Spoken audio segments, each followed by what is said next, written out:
Everyone thought I was lucky, lucky to have a woman who loved me when I had nothing. Back when I was barely surviving, chasing a startup dream that no one believed in, she was always there, cheering me on, cooking my meals, telling me she'd never leave. I loved her with everything I had. But real love doesn't come with a strategy. She did.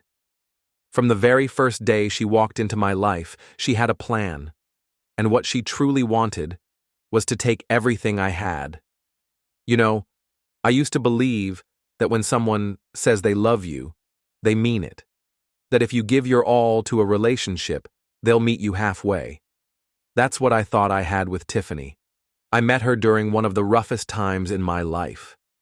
I was running this tiny organic grocery store, my first one, and barely making it. I mean, I was sleeping on a mattress in the back office some nights because I couldn't afford rent and keep the lights on. Every dollar I made went back into the store. No vacations, no nights out, just work, sweat, and hope. Then one day, Tiffany walked in. She came in asking if we had oat milk. We didn't, but I ordered it the next day, just in case she came back. And she did. We got to talking, and before long, she was hanging around the store, helping out with little things, making jokes about how I stocked apples like a perfectionist. She wasn't flashy or dramatic, just easy to talk to, easy to be around. She laughed at my dumb jokes, brought me coffee during long inventory days, and always showed up when I needed support, even when I didn't ask. I remember thinking, this is it. This is the kind of person you build a life with. Over the next few years, the business grew. I opened another store, then a third, and through it all, Tiffany was there. She helped paint shelves, chose logos, even taste-tested new snacks with me. We weren't just in love, we were a team. So, when I proposed, it felt natural, like the next step, nothing fancy, just the two of us, a homemade dinner on the roof, and a simple ring I'd saved for.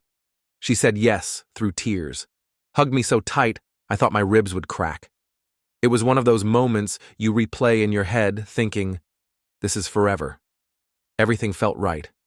And then my lawyer brought up the prenup. At first, I hesitated. I didn't want to hurt her feelings, but he explained it wasn't about love. It was about protecting what I'd built, just in case. You never think you'll need it, but when I brought it up to Tiffany, she smiled. Of course, she said. You've worked too hard to not be protected. We sat down at the kitchen table and went through it together. She even offered to help make sure it was fair, for both of us. I remember her saying, I'd never take what's yours, James. We're in this together. And I believed her. Every word. No second thoughts, no red flags, nothing that made me pause. I thought I was marrying the woman who stood by me when I had nothing. The one who saw me at my worst and still chose to stay.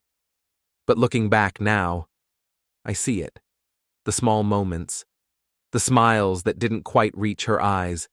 The way she dodged certain conversations. I didn't know it yet. But while I was planning our future, she was planning something else entirely. It started small.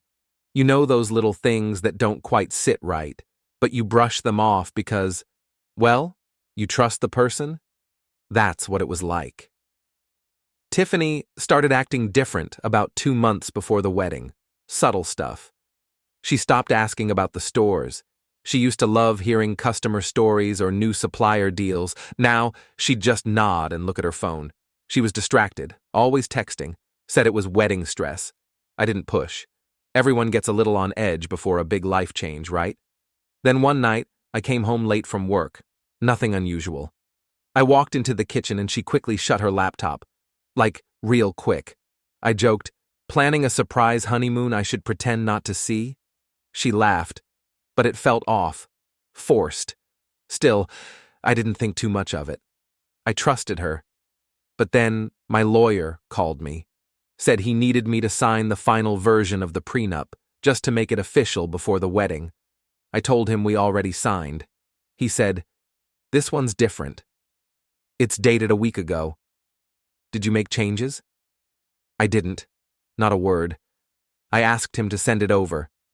When I opened the file, my stomach dropped. The ownership clause had changed, drastically. The original said the business remained mine, completely, no matter what. The new one? It said Tiffany was entitled to 50% of all future growth and decisions. It was worded slick, like legalese salad, but I know what my business is worth. And that? That wasn't protection. That was a setup. I called Tiffany. Hey, did you resend the prenup to the lawyer recently? I asked, real calm. There was a pause. Then she said, Oh yeah. He said something was missing, so I just updated it. That missing part? She never brought it up before. Not once. I didn't argue. Not then. I just said, okay. Thanks. And then I called Emily. Emily used to work with me at the first store. Smart girl, quiet, detail-oriented. She left a year ago for a new job, but we kept in touch now and then. What Tiffany didn't know was that Emily used to handle all my contract scanning and backups. She still had a secure archive. I asked if she still had the original signed prenup. She emailed it to me in 5 minutes. It was exactly how I remembered it. That's when the pieces started clicking into place. The late nights. The laptop closes. The odd phone calls to her brother Mark, who always rubbed me the wrong way. A few times I walked in and heard her whispering, then suddenly laughing, changing the subject. I started checking timestamps, email headers, file histories. The new document had been edited on a laptop registered under Mark's name. That night, I couldn't sleep. Not because of the betrayal. Not yet. It was the not knowing. I just kept asking myself, was she in on it from the beginning? Or did something change along the way? Did love ever really exist between us? Or was I just a target?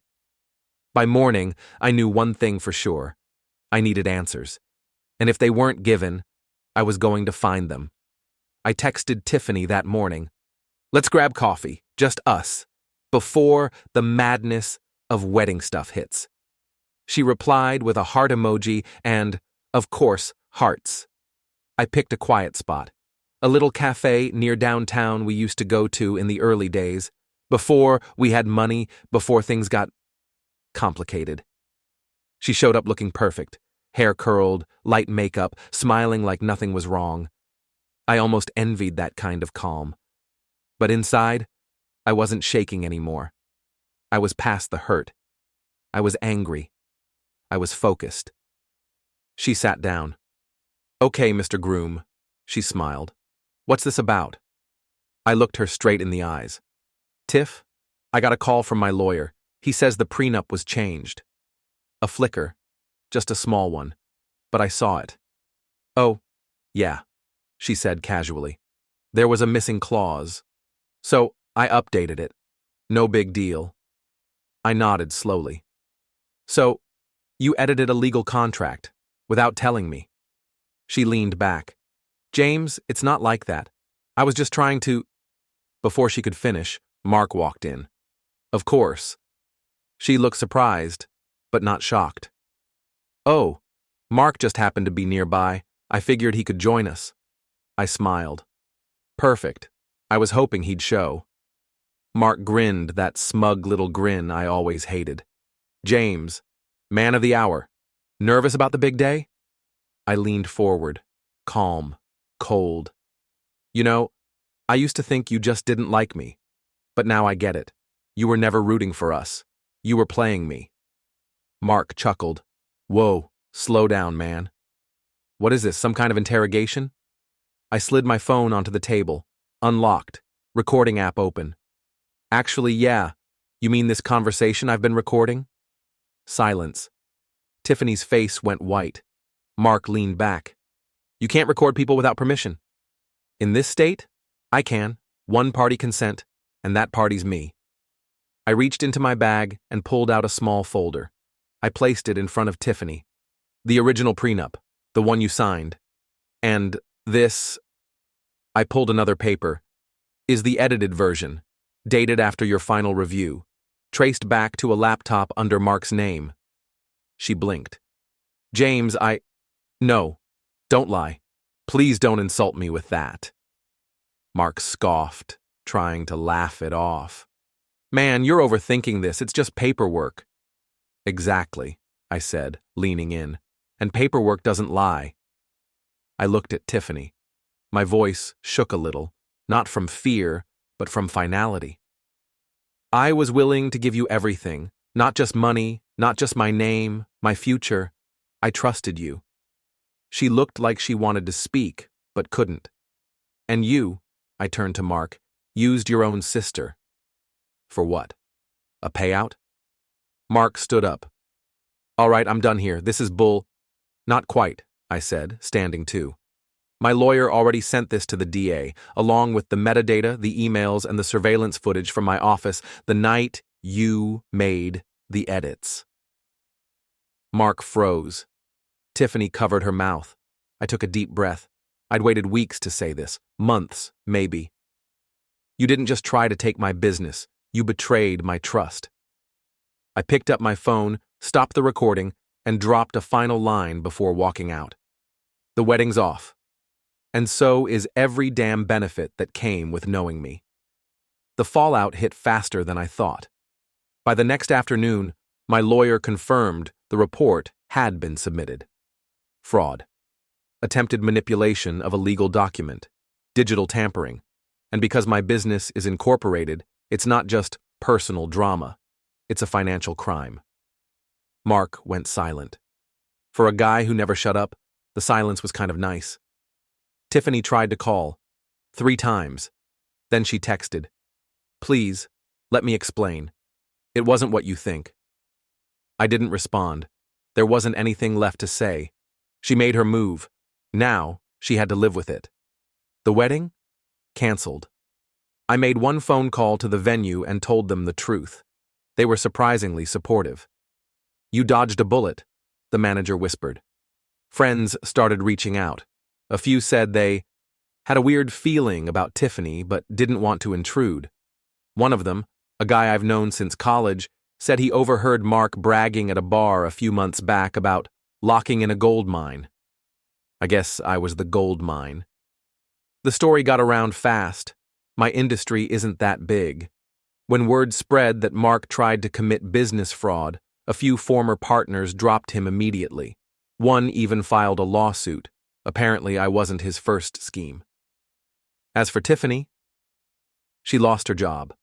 Her boss found out through mutual friends and didn't want any association. They didn't even let her clear her desk. They packed her things and mailed them.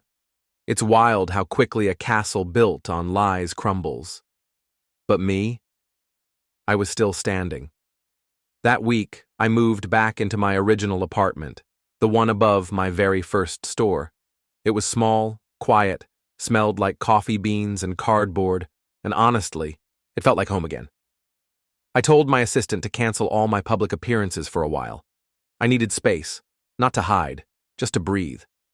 I spent my days checking inventory, talking to regulars, restocking shelves, just like the old days. The routine felt good, solid, real. No contracts, no fake smiles, no one pretending to love me just to get a piece of what I built. At night, I'd sit on the rooftop with a beer in hand, looking out at the city. The same rooftop where I proposed to the woman who nearly ruined me. Funny how full circle life can be, but here's the thing. I wasn't broken. Yeah, I was angry. I was hurt. But I was still me. And I hadn't lost the most important part of myself, my integrity. They tried to tear that down, but they didn't even get close. It's been a few months now. Things have settled. The noise faded. The texts stopped. The legal stuff? My lawyer handled most of it. Mark's facing charges. Tiffany, well, I don't know where she is anymore. I don't check, and I don't need to, because for the first time in a long time, I'm good. I've started doing morning walks again, just around the block, coffee in hand, hoodie on. Nobody asks questions, nobody stares. It's peaceful. The kind of peace you only get after everything's fallen apart and you realize you survived. I reopened the rooftop garden behind the third store. It's nothing fancy, just a few tomato plants, herbs, and a bench. But it's become my thinking place. Customers come up sometimes and sit with me. We talk about food, weather, life, nothing deep, nothing heavy, and it's perfect. One afternoon, a customer left a note at the register, just a little folded paper that said, "Your story reminded me not to settle. Thank you, no name, no contact, just that." It hit me harder than any voicemail Tiffany ever left. I didn't share my story for pity or revenge. I shared it because people need to hear the truth. Not all love is love, and not all heartbreak is a loss. Some betrayals teach you more about who you are than any success ever could. I look back now, not with bitterness, but with clarity. I don't regret falling for her. I regret ignoring myself, ignoring that gut feeling, ignoring the way I stopped laughing as much, ignoring how I made room for someone who only ever measured what she could take. But I'm not angry anymore. Honestly, I'm proud. Because I came back from it, stronger, smarter, more grounded. I've started working with a nonprofit that helps small business owners with legal literacy, teaching them how to protect what they've built. I call it trust before ties. It's a small thing, but it means something. And who knows? Maybe love will come around again someday. The real kind. The kind that doesn't need contracts to feel secure because it shows up in actions, not signatures. But for now, I'm okay being alone. Not lonely, just clear. Clear on what I want. Clear on what I'll never allow again. And clear on this one truth. Love without trust is just a transaction. And I've closed that account for good. James wasn't the same man who first opened that tiny grocery store all those years ago. Back then, he was hopeful to a fault. The kind of guy who believed hard work could fix everything, even a broken heart. Who thought love, once given fully, would never be used as a weapon. That version of James trusted blindly, gave generously, and ignored his gut far too often. But betrayal has a funny way of stripping you down to your bones and showing you who you really are. After everything with Tiffany and Mark, James had two choices. He could become bitter, or he could become better. He chose better. Not overnight. There were mornings he still woke up replaying old conversations, wondering what signs he missed. There were nights he almost texted her just to say, "Why?" But instead of sending messages into silence, he started writing them to himself. He kept a journal. First entry. She lied. I broke. But I'm still here. And that means something. And every week he'd add more. Not just about what happened, but what he learned. About boundaries. About self-worth, about the difference between love and attachment. Little by little, the pain softened. Not because it vanished, but because he stopped letting it define him. James grew into a man who knew the value of earned trust, who no longer romanticized red flags as passion, who didn't need someone beside him to feel whole, because he'd finally rebuilt the part of himself he'd given away too easily. And Tiffany? She wasn't a monster. Not completely. She made a choice. A selfish one. But James could see now that her choices weren't born purely out of greed. They were born out of fear. Fear of not having enough. Of not being enough. Of living in someone else's shadow. She let Mark manipulate her because, deep down, she thought she couldn't stand on her own. And in a strange way, James pitied her. He used to love her laughter. But now, when he looked back, it felt hollow, like she was always trying to keep up with the life he was building, instead of building something for herself. She didn't just betray him. She betrayed the version of herself that once believed in love, too. But James didn't need an apology anymore. He didn't need her to understand what she'd done. He understood who he had become. A man with scars, but not regrets. A man who loved and lost, and still found the courage to show up every day, to build, to trust, and maybe someday, to love again. But this time, he'd bring all of himself, and expect nothing less in return.